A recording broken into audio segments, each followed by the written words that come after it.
Hi Aquarius! Welcome po sa ating channel at ito ay inyong Daily Gabay Tarot reading for September 7, 2024. Please be reminded kung nakaresonate kayo, comment down. Kung hindi ka nakaresonate, ibigay niyo po sa iba kasi general reading po ito. This is for you Aquarius ngayong September 7, 2024.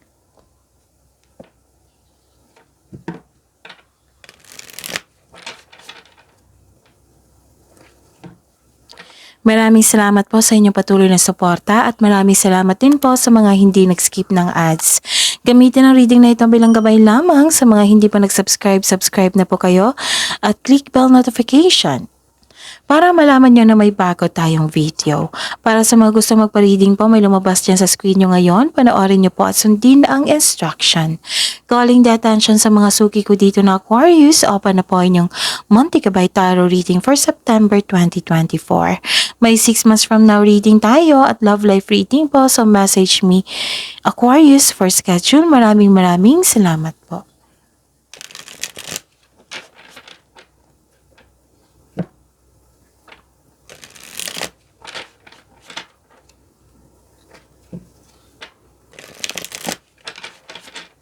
Para po ito sa inyo Aquarius ngayong September 7, 2024. Ayusin ko lang yung camera po. Saglit lang po.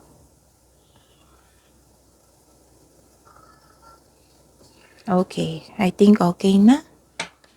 Spirits Guide. Mga ganap po para kay Aquarius ngayong September 7, 2024. I need 3 cards po.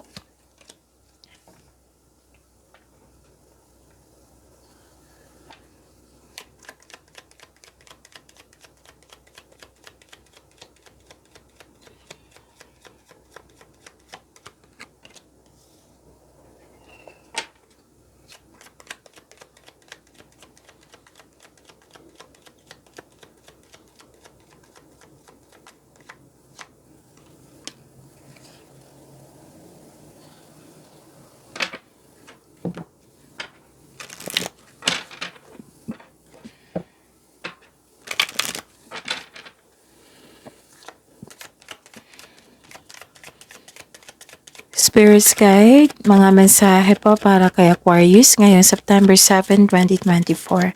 I need 2 cards po.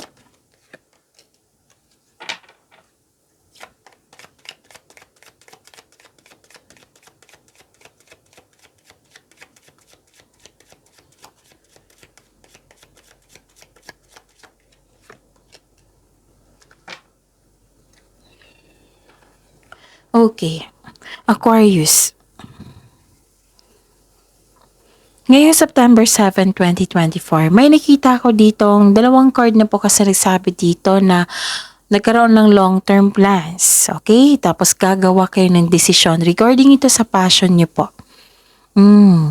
Some of you nagkaroon na ng career stability at magkaroon pa ng stability, gumagawa kayo ng long-term plans para magtagumpay ito. Okay? Yung mas lumawak, yung mas lumaki yung ambisyon mo sa buhay. This is very good. At mas maging busy itong si Aquarius. For sure. Kasi puro movement ito paggawa sa plano. And may nakagawa na kayo ng solusyon dito. Desisyon to Gumawa na kayo ng desisyon dito. Sigurado ka na. Nabigyan na ng sagot yung mga katanungan nyo, na may solusyon na sa inyong problema. Ganon. Diba sabi ko sa inyo kahapon, kung hindi ako nagkakamali na iwasan yung makipag-argue sa isang tao, iwasan yung magalit kahapon. Nabigyan na ito ng solusyon ngayong araw na ito. Okay? So, this is good kasi solusyon ito Okay? And yung mensahe po is your dreams and desires are calling you to action. See? Puro action busy si Aquarius. And higit sa lahat, may desisyon na. Sigurado na kayo. The journey begins today. Sinimulan mo na. Parehas talaga kayo ni Gemini Libra sa mga cross-watcher dito. Parehas kayo binigyan mo ng aksyon, binigyan nyo ng aksyon yung mga matagal nyo ng plano, decision, yes. So, your dreams and desires are calling you to action. Yung ginawan, kasi you're checking your goal mo dito mas lumawak yung ambition mo. So, nagkaroon ng new journey ngayon. This is very good. Kakasimulan nyo lang. And stand tall and proud, see the leadership role unfolding ahead of you. Okay. So, may opportunity na binigay sa inyo some of you. Pwede din na kayo ang may-ari ng negosyo na yung binigyan mo talaga ng time and effort. Tapos, may leadership role din dito na in-offer sa inyo. Pwede din leader na kayo sa inyong trabaho dyan, ang role nyo. So, gamit na gamit ngayon yung pagiging leadership, gamit na gamit ngayon yung leadership skills nyo. Okay? Spirits guide, ano po yung energy ni Aquarius ngayong September 7, 2024.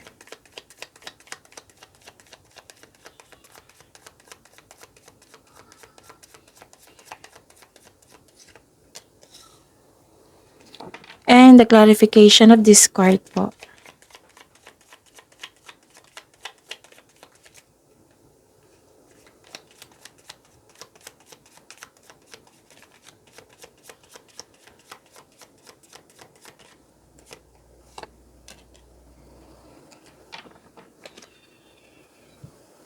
Okay, inom muna ako ng tubig. Saglit lang po.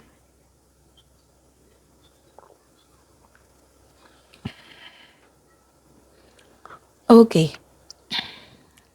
This is a daily reminder. Kailangan nyong matandaan, para hindi nyo makalimutan. Okay? Tapos kailangan din natin sabihin ulit sa araw na ito kasi may subscriber tayo, new subscriber. Kailangan din nilang malaman. Okay? Aquarius. So, panoorin niyo po yung last 4 days Gabay Tarot reading niyo po. Like for example, napanood niyo ito ngayong September 7, 2024. Panoorin niyo po yung September 6, 5, 4, 3. Kung may nakita kayo or narinig kayong repeating message, kailangan niyo po iyan bigyan ng atensyon. Kung maaari po, bigyan niyo po ng solusyon at aksyon. Again, calling the attention sa mga suki ko dito na Aquarius, open na po inyong Monday Gabay Tarot reading for September 2024. May 6 months from now reading tayo at love life reading po. So, message me, Aquarius, for schedule. Maraming salamat po. May nakita kong sadness dito. Parang nasaktan kayo. Pwedeng naalala nyo to. Parang may naulit na namang nangyari. Pero sa ngayon, binigyan mo na siya ng time na i-embrace ito. This is very good, Aquarius. Okay? So, lahat ng air signs ngayon nakaramdam ng ganito. Pero, don't worry kasi ma-overcome ito. Oo. May naulit kasi nangyari. Pero, sa ngayon, binigyan mo ng time na i-embrace ito para i-let go mo at mag-move forward at magkaroon ng healing. Yung tanggap mo yung mga pangyayari. Pwedeng nangyari ito ngayon, kahapon, or sa nakaraan. This card tells you to accept and free yourself and sadness and pain. Pagalingin at palayain ang sarili. Okay? And may nakita ko dito makipag-collab sa iyo or nagkaroon ng expansion also. And yung sabi ko sa inyo kanina, which is tumabas, tandang-tangta ko talaga to kahapon na umiwas talaga kayo sa away, argument. Nasaktan kayo dito Na-bothered kayo. So, tama tong ginawa mo. Which is decision mo ito. Na i-process nyo yung mga nararamdaman mo. I-embrace, surrender, embrace, let go, move forward para magkaroon ng healing. So, this is maturity step. Okay? Oo, nag-decide ka talaga na bigyan na, this is your choices Choice mo bang, kasi choice mong maging malungkot, choice mong magstay sa kalungkutan, choice mo rin na to free yourself from this kind of sadness. Yun. So, ang choice mo dito is to free yourself, na magkaroon ng process para magkaroon ng healing. Choice mo to eh. This is very good, Aquarius ha. Kung tinutulungan mo yung sarili mo. And this is transformation. Okay? So this is a clarification of your card here and here na may transformation na ganap. This is releasing of pain, releasing of emotions, or nirelease mo to, na nagkaroon ng freedom. Kasi diba sabi ko sa inyo sa card nyo dito na dalawang card na kasi nagsabi dito na binigyan mo ng freedom yung sarili mo. This is ending of cycle. This is transition also. It might be may biyahe kayo ngayon or paglilipat mo. This is transformation. This is necessary change. Yung nakatadhana talaga na magkaroon ng pagbabago. Okay? So the journey begins now. So this is a clarification of your card here and here. Okay? So this is very good kasi tinulungan mo talaga yung sarili mo and nag-move forward ka talaga. May pagbabago na eh. And pwedeng may end of contract, pwedeng tumiwalag ka sa isang grupo or disconnection sa isang tao. Oo, nag-decide kayo. Nag-decide talaga kayo, Aquarius.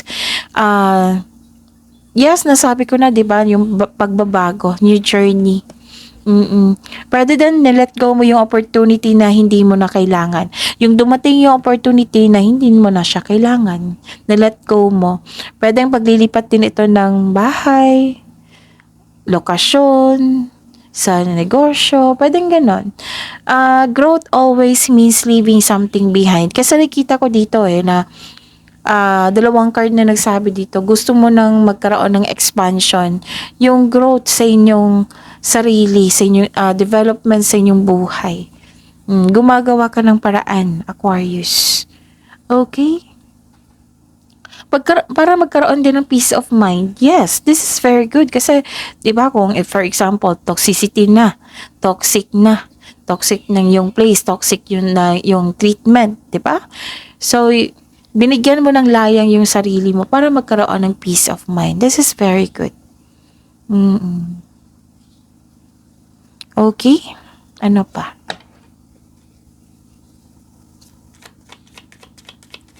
Spirit's Guide, Career and Money po ni Aquarius ngayong September 7, 2024.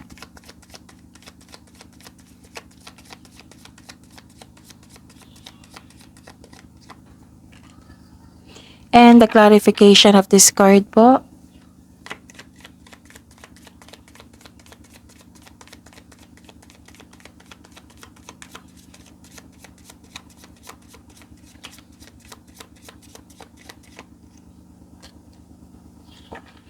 So this is your career and money ha, Aquarius. So, yun. May nakita ko ditong,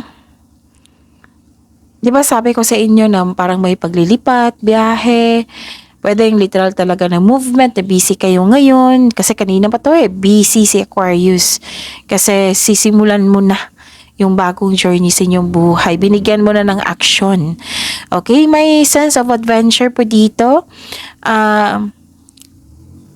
May nakita rin akong, di ba may opportunity na dumating na hindi mo na siya kailangan? May dumating talaga na opportunity dito, job offer or opportunity na parating that will excite you. Ito na. Baka ito yung pipiliin mo. Oo, may opportunity na dumating na hindi mo na kailangan. Iba din ito. Kasi itong offer na ito, na parating, excited ka eh. May job offer or opportunity na parating that will excite you, na nakaline up sa inyong passion and reignite your passion for what you do. Sobrang busy mo.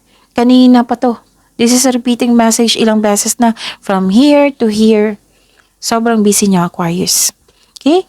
So, and you're very happy. Excited ka nga eh. Kasi busy ka. This card, okay. May paalala ang card niyo po dito, Aquarius. Makinig. I-prioritize mo daw yung task mo na may time management para hindi kayo ma-burnout. Wala ba naman ako nakitang burnout dito so far. Pero nakita ko dito na ang advice ng card dito, ayaw niya kasing ma-burnout kayo or may na-miss kayo. So, gawa kayo ng time management. Just make sure you can deliver your promises po. Aquarius. Tatlong card na po nagsabi dito na mag-ingat po daw kayo sa isang tao na may maling paratang sa iyo. Maaring ito yung dahilan na nagalit kayo, na nagkaroon kayo ng argument. Okay? Basta mag-ingat po daw kayo sa isang tao na may mali at masamang paratang sa inyo. Pwede daw nagkaroon ng disbalance sa inyong trabaho ngayon na hindi mo nagustuhan. So, sabi po ng card dito, habaan niyo po daw yung pasensya niyo. May nakita kasi kang false accusation dito or bias or nagkaroon ng unfair treatment or may taong hindi totoo sa inyo. Kung pwede po tama na nga naman yung sabi niyo dito na mag-move forward kayo. Basta kung hanggat maaari, kung pwede po na hindi kayo magalit ngayon. Oo, put boundaries na lang po. Kasi choice niya maging masama sa'yo eh. Hindi mo choice yun. So may problema siya, walang problema sa'yo. So tuloy kayo. That is a challenge for you kung magpapa-apekto kayo sa kanya. Oo, that is a distraction sa iyo kasi marami kayong gawain dito eh. So ano yung gagawin mo sa distraction? Put boundaries. Huwag kayong magpa-apekto sa ganyan. Lalo na malinis yung konsensya nyo. 'Di ba? So, bakit kayo magpa-apekto? Ganon. So, ang sabi ng card dito, find your voice and stay strong to your values. Basta, panatilihin mo maging totoo sa iyong sarili. Kasi with the right values, rewards come. Okay?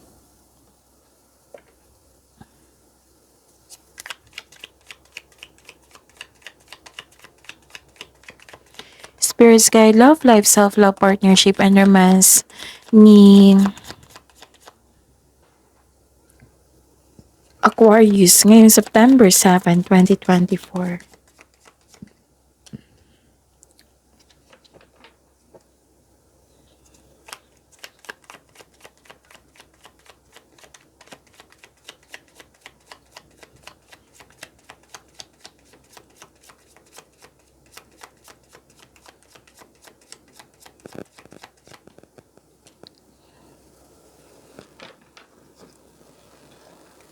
Maraming salamat po sa patuloy na tiwala, suporta sa ating channel. At maraming salamat din po sa mga hindi nag-skip ng ads. May lumabas dyan sa screen nyo ngayon. Kung gusto nyo po iyan, that follow instruction. Okay. Sa mga single dyan, may manliligaw kayo na very charming at very passionate na na person na very active kang suyuin. It might be this is also your partner or buhay mag-asawa, oo, na very active kang suyuin. Okay? May ano dito may ganap na mabilisang ligaw, mabilisang sagot. Mabilis din ang sagot. Ano to extremely fast na nangyari. Sabi po ng card dito na oo, kakapasok lang sa relasyon. Sabi po ng card dito na wag po daw kayong mag-rush. Enjoy nyo po daw yung moment kasi andyan yung kilig So, don't push this relationship so hard. Kumbaga, enjoy nyo ang moment ngayon without getting too carried away. So, one step at a time lang po. Dahan-dahan lang, one at a time. O gano'n. I-enjoy nyo yung moment nyo. Sabi po ng card nyo. Ilan sa inyo makatagpo kayo ng bago while traveling? Aquarius. Sa buhay mag-asawa dito, sa buhay relasyon. Very active kayong very active yung partner nyo na suyuin ka. Some of you. Okay? So, yun. Ano pa? I think meron pa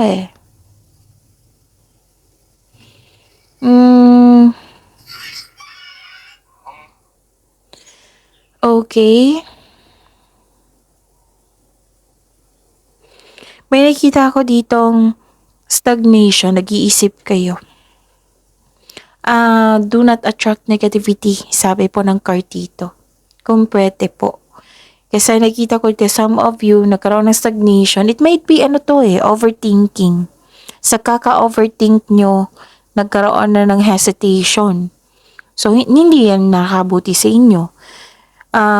Attract positivity instead of negativity. Remind lang po. Kasi confused kayo dito eh. Be confident din. May away dito. Okay. This is a reminder. Kung may nangyari sa love life nyo, wag nyong dalhin sa ibang sitwasyon like sa career and money, sa friends mo, sa family, ganon. Huwag nyong dalhin din. Dito lang sa love life nyo para kung maging maayos yung love life nyo, okay pa rin yung iba. Kung may problema sa career and money nyo, example lang po ito ha, huwag nyong dalhin sa bahay or sa love life nyo. Kasi may nakita kong away dito talaga. May nakita kong away. And yung sabi ng card dito, na impulse control ay kailangan in order to grow and take action. Take action in a positive direction po. Maging positive kayo, maging positivity. Magkaroon ng positivity, what I meant. Magkaroon ng positivity, concentration, focus. Okay? Isipin nyo yung inspirasyon nyo sa buhay para ma-motivate po kayo. So, impulse control ay kailangan ha in order to grow and take action in a positive direction. So, wag kayong, kasi overthinking can lead you to hesitation. Magkakaroon ng doubt, maguguluhan ka, hesitation, ganon. So,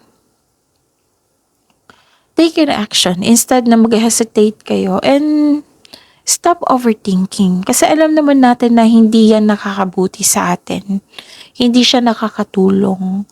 So, kung gusto nyong stop yung overthinking na yan, so time for reflection kasi andyan na yung pahinga, solusyon sa problema, andyan na lahat. Magkakaroon ng awareness, magkakaroon ng focus, yung self-assessment, andyan na, basta magkaroon ng time for reflection. Okay? Kung hindi nyo alam kung paano yan, then i-search nyo sa Google on how to have a time for reflection or yung mindfulness skills. Nakatulong yan para mag-stop yung overthinking na yan. Overthinking ba yan or overanalyze? Okay? Yan. Focus kayo sa journey nyo. Sa new journey. At least claim nyo itong new journey ito, solution sa inyong problema, career stability, and transformation, claim nyo ito. This travel o pag-level up, claim nyo ito. Okay? So, that's it. See you tomorrow. Aquarius, please like, subscribe, and click the button for notification para updated po kayo sa daily tarot reading natin. Maraming salamat po.